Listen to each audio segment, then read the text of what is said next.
Be a little social with the Orioles starter last night, TJ McFarland. Thanks for coming up here to join us. Thanks for having me. Pleasure, it's ours. Tell us a little about what you thought of your night last night. Well, I felt strong going into the game. Obviously being a spot start there, I just wanted to go deep. Just wanted to get deep in the game and give it over to the bullpen later on. And I was able to do that. I was able to throw strikes and let the defense do what I know they can do, what everybody knows they can do, and I got through 5 innings. TJ, it's been an unbelievable June for you. Over 15 innings pitched and a lot of ground ball outs. You've made some adjustments. What were they? Just mechanically on the mound. My foot on the rubber, I'm pushing off a little bit more, and that push off is allowing me to have a little more sharpness on the sinker, which is getting me all those ground balls that I've been getting recently. Now, how did that come about that you made this adjustment? Tell us. It's just something that we've been working on. Me, myself, Dom, and Dave been working on it constantly. So that's something I've figured out, and it's had success so far. With all of the, really the struggles that we've had at parts of the first half here, are there some thoughts that possibly you'll get a chance to start in the future? They'll give you a little bit more of an opportunity? I do know if I have another opportunity, I'll be ready. I don't know the answer to that question, but all I know is that I'm going to come to the field prepared to pitch every day, and whether it be, in the 4th or 5th inning or the 1st inning. So.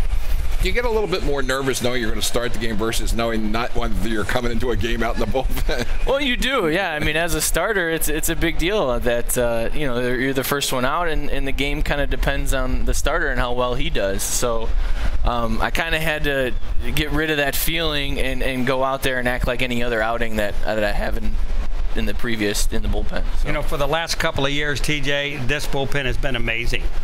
Talk a little bit about what goes on in the bullpen, the preparation, how guys kind of react. Do you just kind of relax and take it easy for a while, and when does everybody really start to focus? Well, we're a tight group, and I think a lot of it has to do with trust. We all trust each other, and we're all pulling for each other. And I think that's the first and foremost, the best thing that we have down there, and we're all focused and we all believe in each other. But I mean, from the 1st inning to the 9th inning, we're all ready to pitch, and we have to get prepared. If you look down there around like the 5th or 6th inning, you'll see a bunch of us stretching. So I guess that's about time when everybody gets active. Do you talk the game amongst each other? We do, yeah. How do you pitch this hitter, that sort of thing?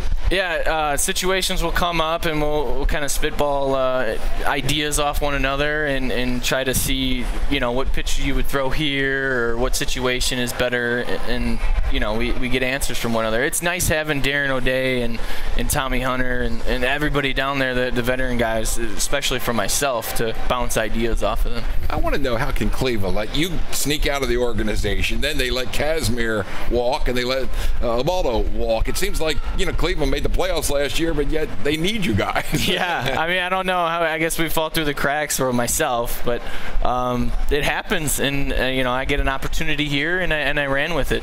Let's talk a little about last night. Double plays twice to end the innings in the 3rd and the 5th. I mean, you're basically a ground ball pitcher. Tell us something. You're shooting for a double play.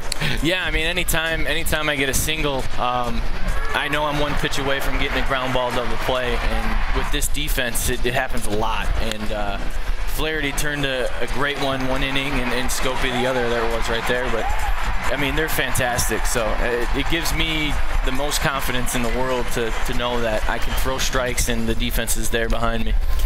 What mentally, what is the difference? From the beginning of the season, there was a few outings where you struggled a little bit against Detroit, I think it was, or one of those other teams like that. And then all of a sudden, everything seemed to lock in low in the strike zone. You were talking about the movement on the fastball, but what was it mentally that had to change in order for you to get to the level that you're at right now?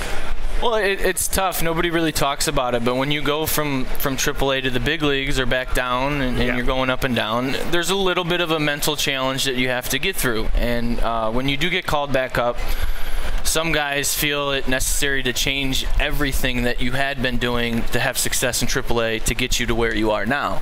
And that's not the case. You continue to do the same things you had been doing and make small adjustments on the way, and I've been able to figure that out as of late.